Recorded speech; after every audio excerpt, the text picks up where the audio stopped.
வணக்கம். இட்லி, தோசை, சப்பாத்தி, பூரிக்கு சூப்பராக இருக்கும். பிரியாணி எல்லாத்துக்குமே அட்டகாசமான சைட் டிஷ். எல்லாத்துக்குமே சேர்ற மாதிரி எப்படி பண்ணலான்னு வாங்க பார்க்கலாம். அதுக்கு முன்னாடி நம்ம சேனலை சப்ஸ்கிரைப் பண்ணிடுங்க.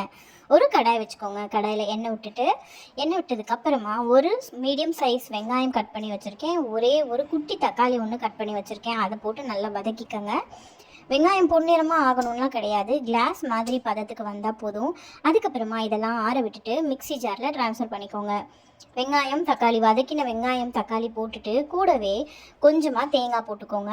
அதுக்கப்புறம் கொஞ்சோண்டு சோம்பு, அதுக்கப்புறமா பச்சை மிளகாய் இருந்துச்சுன்னா பச்சை மிளகாவும் போட்டுக்கோங்க. என்கிட்ட இல்லை, நான் போடலை. நல்லா மிக்சியில் அரைச்சிக்கோங்க. அதை நல்லா பேஸ்ட் மாதிரி அரைச்சிக்கோங்க. ஒரு கடாயில் எண்ணெய் விட்டுட்டு அதில் ஒரு ஸ்பூன் சோம்பு போட்டுக்கோங்க. வெங்காயம் பொடி பொடியாகவும் கட் பண்ணி போடலாம், நான் போட்டிருக்கிற மாதிரியும் போடலாம். வெங்காயம் தக்காளி நல்லா போட்டு வதக்கிக்கோங்க. ரொம்ப ரொம்ப ஈஸியான சைட் டிஷ் இது, சட்டுன்னு செஞ்சிடலாங்க. அதுக்கப்புறம் இப்போவே உப்பு போட்டுருங்க. உப்பு போட்டிங்கன்னா நான் எல்லா வீடியோலையும் சொல்கிற மாதிரி சீக்கிரமாக வெங்காயமும் தக்காளியும் நல்லா வதங்கி கொடுக்கும். உப்பு போட்டுக்கோங்க.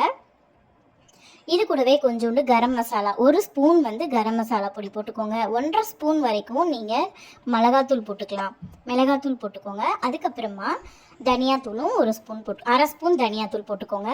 நல்லா வதக்குங்க. மசாலாவோட அந்த வெங்காயமும் தக்காளியும் நல்லா தொக்கு மாதிரி வரணும்.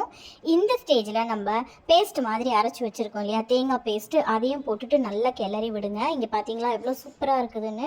இந்த ஸ்டேஜில் நான் பட்டாணி ஊற வச்சுருக்கேன், பச்சை பட்டாணி.